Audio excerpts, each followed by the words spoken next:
Abby, anything you want to say? I want to say I love Kyle Pontes and he is so talented. Thank you. What about you, Jalen? Anything you want to say to Kyle? I'm proud of you. I love you, sir. Wow.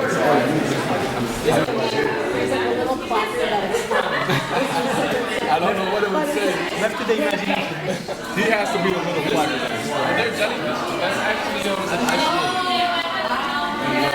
Exhibit on whales. Supposed to be like young whales. Yeah. Influence.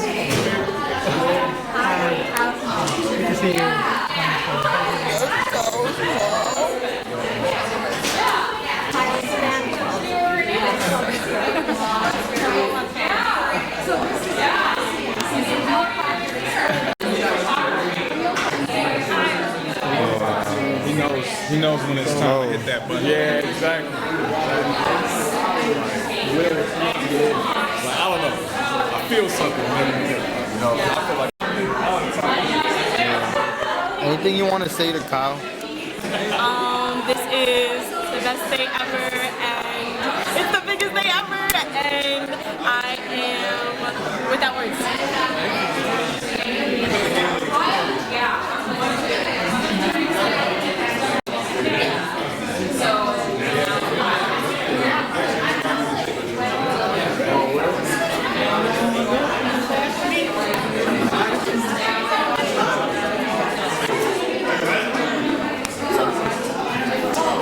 Like her bag.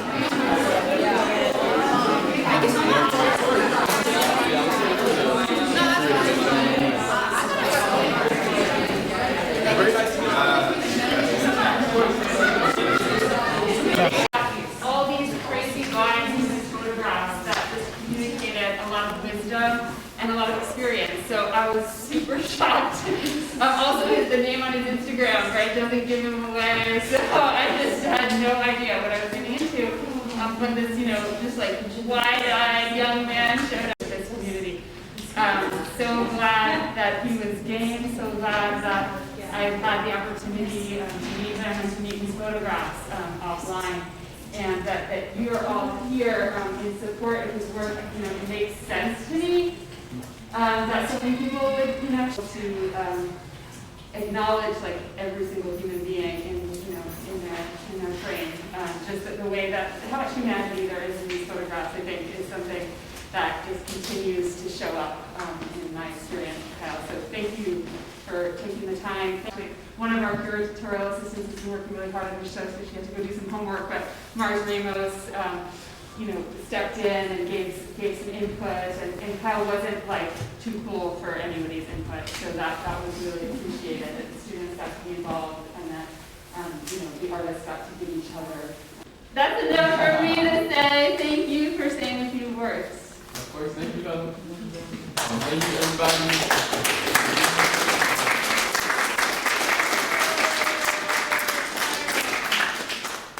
Thank you all so much. Thank you to the people I love. Thank you to the people I don't know, but sure are. I'm Kyle Pontes. I'm a photographer. I'm from Boston. I feel like I started in high school, kind of, but really started taking pictures after I graduated. And it was like kind of a question of what do you photograph? I had heard of street photography before, and in my photo class to kind of walk around and take pictures of people. Especially, there are street photographers who do portraiture where you're going up to somebody and you're going to ask them like, oh, you mind if I take this picture? I like this quality about you. But this was not the kind of photography that I resonated with. It was more of these candid moments of people living out pieces of their intimate life, full of connection with strangers. And I feel like my process took a long time. You go out and a big part of it is just, at first being brave enough to ask somebody for a picture. And then being brave enough to try to take it without, hoping somebody doesn't notice or they don't get offended or whatever it is. And so just to say all these pictures are on a wall anywhere, they don't know where to take it. But yeah, I think it's taught me a lot about, I guess, anxiety and how that can play into the process. I think the best pictures I take are the pictures where I see it and I take it. I've heard the way I interpret that is trying to hinder the time between when you recognize something you want to take a picture of and when you actually take the photo. And so a lot of these are, not like I'm walking up, seeing it, taking it immediately. It's like sometimes I'm kind of sauntering around for a while, figuring out what. A lot of the time, this is a word I just learned, but relational aesthetics. Familiar with photography that's based on aesthetic alone, I think that's something that I'll do too. I feel like picture of this red woman in a jacket, it's not necessarily an emotional connection I have, or a picture of this orange woman. But relational aesthetics, I think, refer to each other and the roles they play with each other and the way they treat each other. And I think that's the easiest thing to relate to. It's like we're all from a family, we've all been, a son, a daughter, a brother, a sister. And so seeing people interact with the people they're closest with can be the quickest means of this theme of my work. But I think in general, it's intimacy. If it's somebody's connection with the place or another person, or with themselves, can play out in a lot of different ways. Speaking to like some of the more technical aspects, this is my camera. This is the camera that I use my street phone. They never assume it's a camera. They assume it's maybe a recorder. My friend here thought it was a cup the first time we saw it. And so it's definitely helpful in terms of taking a picture and not feeling like you're sticking a camera right in somebody's face. It can be a very aggressive thing. So it's definitely helpful. This is the thing. This is the flash. And how I tend to use it, I think even if you were to look at somebody like this, you get a sense that you're being watched.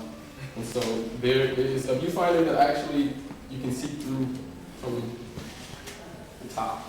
And so often I'll be on the train, I'm trying to figure out how the camera works or something. Hopefully saying I'm taking a picture. But yeah, I feel like, I apologize if this is brief. I'm still learning how to communicate about my work, but Do you have any favorite picture here? Any favorite? I'll say this is probably my favorite picture. That's what I picked. That's the one on the poster. That's the one I picked. Interesting. Why? I don't know, this was just telling me that when I walked in, out of all of them, this one just spoke to me. It would take me some time to figure out. Yeah. But that's part of for me, part of the appeal of photographs, they are not self-conscious, right? They don't announce themselves. There are lots of things like, the light, the gesture, but not knowing exactly why it's so compelling. Right. That was actually one thing. I talk to Kyle about the pictures a lot, and I'll tell him the thing that I am pulling out of the picture, and a lot of the times, the thing that I'm pulling out is not the same thing that he's like, I didn't think about that at all. I think there's even a piece of that, like when you take the picture versus when you see it, can change your relationship to the moment. And so I feel like there are probably moments here that I was not, emotionally connected to, but seeing the product of it can make you feel more like a viewer, I guess. Where did you think that? Closest memory to this was an actual interaction. Like, they didn't know I took the picture, but this was taken at a summer camp I worked at. I went to camp here as a kid too, so I think there's a piece of their experience that I can relate to. I think it still has like this, and I just love the way they're like almost draped over each other and a little tired, but like they're not tired of each other. And I think there's a lot of concepts that I know as somebody who works there going into it too, but yeah, I have brothers, so I know what that's like. Not a lot more actors.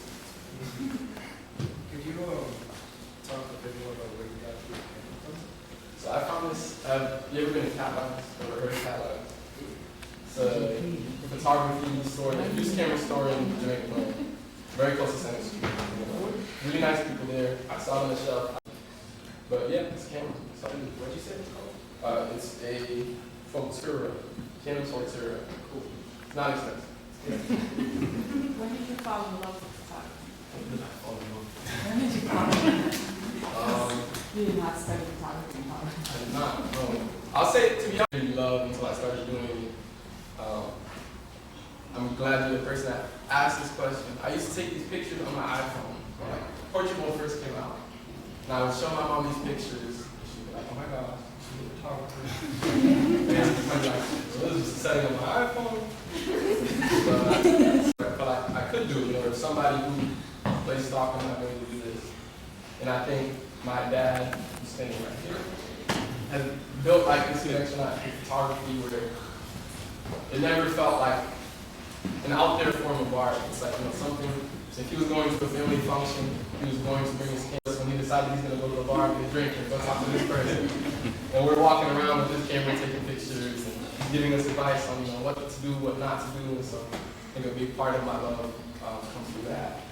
My grandfather also, you know, was a photographer. He took photos of his family, took photos of the things he loved and cared about. Darkroom in his basement. And he developed his own pictures. And I think that's just such a deep connection to have a process. Self-taught. A man where I feel like art was just a part of it. So I feel like a connection through him when I have my camera with me. That's me. You did that at a time period where that was not common in our culture at all. Don't know anyone else that had it. Dark studio. That was not the house. Which explains all the things he has.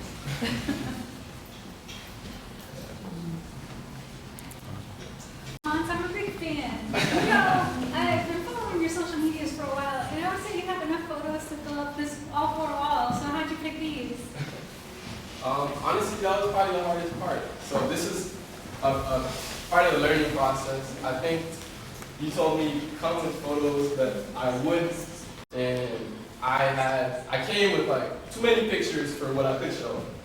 And the folder photos I would show was like 80 something images in there. And so I think a big part of it was like what works together.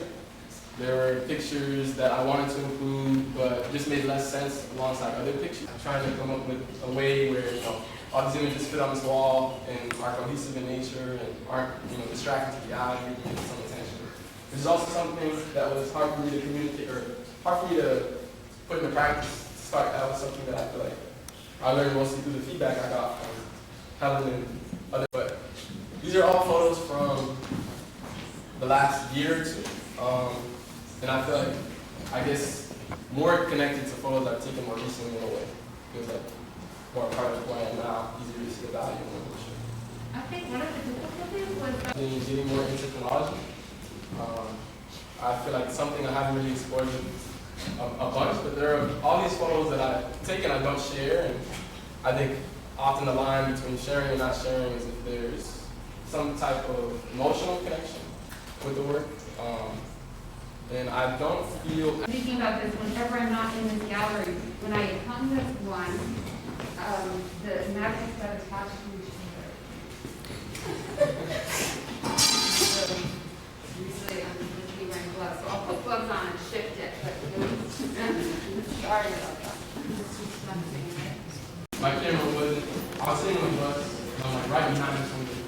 This is the angle I want to take a picture at. But my camera didn't have the right lens to take all pictures back. One of the Okay, I see.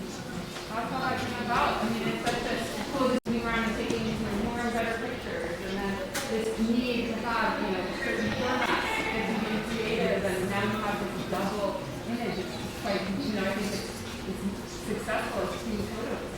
Do you think so? Oh yeah, no, I think, I mean, I don't think that was my intention when I pitched it.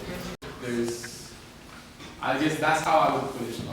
I feel, I guess, a sense of kinship in some way, or like a sense of sentimentality. I came from a really big family, so I feel like that's just a part of what I can identify with if I see people in public and this is, you know, the people you love, and the fact that you have those bonds, and not through effort or, you know, continued endurance necessarily, but like you were just born as people and you get to feel these emotions for the people you care about, for the art you love, whatever it is. And so sometimes it can feel like picture taking is like marginally, like poking yourself to see what makes you sensitive. you identify with.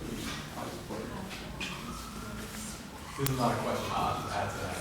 The same way that you were looking at this picture and she wasn't sure what she pulled out of it, I think before I came to the show, there was a lot of always knowing exactly, and being able to put into words exactly what I love about the pictures. With that, you saying that the relational, I forgot what second one was, the relationalness and the kinship in the pictures, I think actually is my favorite thing. Like the man holding his son, the woman holding her daughter over there on the train.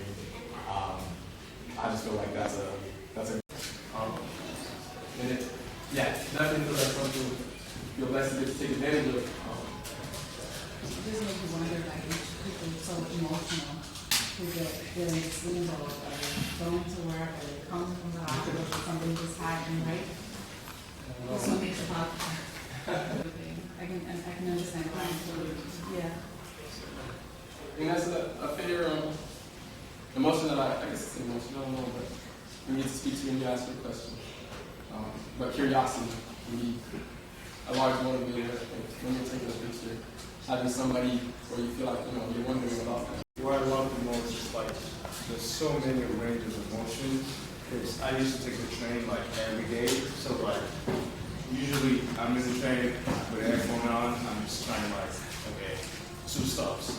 Sometimes I fall asleep, then I wake up. I just know my body just know he needs to wake up in 2 more stops. So some people, someone who can tell me she's like very tired or long day. This range of emotion which encapsulate like the whole everyday human life struggles that we go through. Some people are having the best day ever, and some people are having like the worst day ever. So like this right here is ever because if the alien comes, they can tell, oh, these people do feel different kind of emotions. They can see it from the images, like there's ranges of emotions. Yeah. Thank you.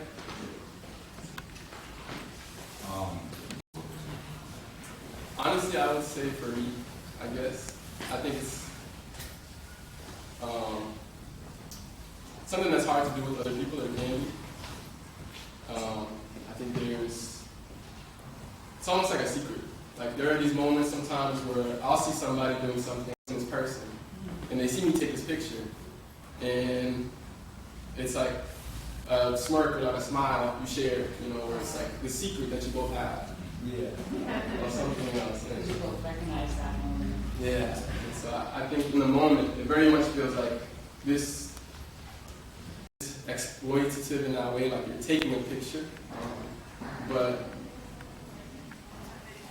yeah, I guess it feels like it's for me because it's my response to it. Like I'm the one here kind of designating this as important enough to photograph.